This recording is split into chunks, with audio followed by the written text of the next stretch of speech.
Hey, it's Tyler O'Hara, King of the Baggers. Be sure to like and subscribe on YouTube. Especially if you're on that front row. You don't want to get back in that mess, Greg. Here we go. Lights off, and we're away racing. And it looked like Gagne got another classic start for him as the number one will take over the lead and bend it into turn number one. Will there be any challengers for him? Oh. No, it looked like maybe Heron was going to go up the inside, but doesn't do it. So the number one plate, Jake Gagne, leads the way through turn two. But that danger guy is the number two of Josh Heron. He got a great start. I watched it from outside the post here, outside our window, where we're posted up over the front straight. Heron, as we know, these wet conditions, we've seen him win here in the rain in the past. So great start for him. Whole front row got off pretty well, Greg. And as you say, it's Gagne out in the front, trying to get away early. I'm looking to see who's back there in fourth place right now. Is that JD in third? Yeah, it looks like JD Beach in third place. So it is JD Beach. Fresh and Lean Progressive Yamahas right now in first and third place.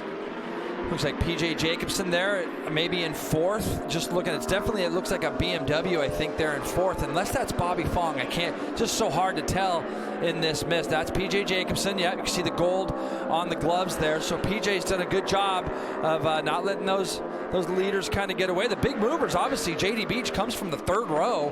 Herring comes from the second row to slot themselves in second and third, respectively. A little bit further back now, these four guys are already starting to pull away. This is the sealant patches that I was talking about earlier. You're going to see they're going to roll right through. Heron was rolling around the outside of it, as is JD. All three of them roll around the outside of that patch. Some guys are rolling through the middle of it. Some guys are rolling around the outside of it. There's Skultz, Posh, and Bobby Fong in that order. So for Brandon Posh, he didn't get the good first lap that he wanted on that Vision Wheel M4X Star Suzuki, but we have a lot of laps to go, 15 to go. That's what you see when you see those slow motion shots. The eyes are looking forward, but there's so much feel happening underneath these guys of what they're trying to get out of the motorcycle. But for JD Beach, it looked like now he's got passed by PJ Jacobson. I don't know if he had a problem with his visor. It looked like when he came up over the top of turn two, he was doing something to either wipe his visor. You see Matthew Skultz now on the 11. I think the sensitivity that you can get from the bike, I think the amount of movement, as you see here with Matthew right now, the amount of movement from side to side as we look at De Silva is down. Looks probably like in that turn 10 area. But I think, getting back to your question, everything gets a lot more sensitive in these conditions, Greg, and you can even watch it with our race leader. PJ has a look at PJ Jacobson going up. PJ has a look, at Josh Heron as they go up the hill.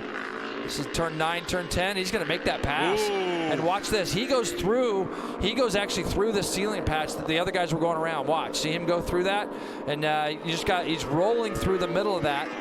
And he actually caught PJ a little bit through he caught Heron JD Beach, Beach earlier in the race. He went through that sealant patch, and JD didn't. Upset the motorcycle, and you can see Heron really looking for traction. And another move by PJ, and he gets in there, and well, you can see where he goes over another one of those sealers. Fastest lap of the race again for PJ at 1:37.860, and Josh Heron off.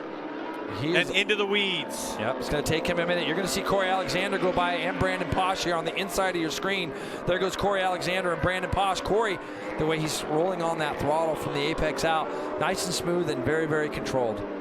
If you are used to watching medallions, and Matthew Skultz down. Man. Out of third place, really in second place, and that was after Matthew just set the fastest Sector 1 time of the race.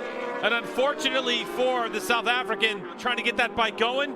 Oh, he ran off the track. He ran off the track going towards turn 5 and then got off the inside. I was trying to figure out, here's Brandon Posh. He gets the bike loose on the way in. So that's puddling. That's hydroplaning there. That's what you're going to see. He probably is looking at that pit board and thinking, P4, I don't know what I don't understand, So they tried to write the word drop on there, drop back, and just too much to read, too much information to try to get. As you look back a little bit further, there's Bobby Fong, I believe, that just has come through.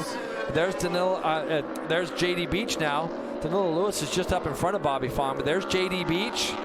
And you saw Corey just up the back, not too far behind him, 3.6 seconds behind JD Beach. So again, for JD Beach, he's in a podium spot already, Greg, and he's done a really nice job. We were lucky enough to have Jake Zemke up here in the booth with us earlier, and I said to him, JD looked a little tentative yesterday, and he goes, yeah, he's a racer. And he's exactly right. JD's that guy that's, as soon as the lights go out for the race, JD's always going to try to get his way forward, and that's exactly what he's done today here in the wet. So on this final lap, we get confirmation that P.J. Jacobsen will be relegated 2 positions. So our podium looks like on this final lap, if everyone can make it to the checkered flag, Gagne, JD Beach, those 2 fresh and lean progressive Yamahas on top of the podium. And then Corey Alexander in a good position to put his Tytler Cycles BMW on the box as well. So for the Tytler Cycles team, unfortunately for P.J. Jacobsen, he's not going to be on the podium, but they'll at least have one of their guys on it. He's already goon riding. Goon riding.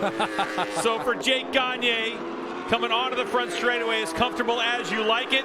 There's a look at the blue and white fresh and lean progressive Yamaha. To the stripe, Gagne takes the checkered flag, and the first win here at Medallia Superbike race number 1 in the rain. And here comes JD Beach, another Superbike podium for the Kentucky resident. And the flat tracker turned road racer once again gets on the podium. And now we await the arrival of Corey Alexander. Up into 7th, superb run for him. Hayden Gillum on that hybrid Disrupt Suzuki, a good run. Nolan Lampkin up into the top 9 on the stock 1000 bike. And, you know, the surprise to me there was Danilo Lewis. He was so fast in that morning wet session, and just somehow just couldn't get untracked, if you will, and get going here. And then you know, Bobby Fong, you know, just to see him that far back, a little bit of a surprise too. Jacobsen penalty, so it is Gagne, JD Beach, and Corey Alexander that are going to be on the box. Unfortunately, after an outstanding run for PJ, he gets relegated after passing under a waving yellow flag in 4th.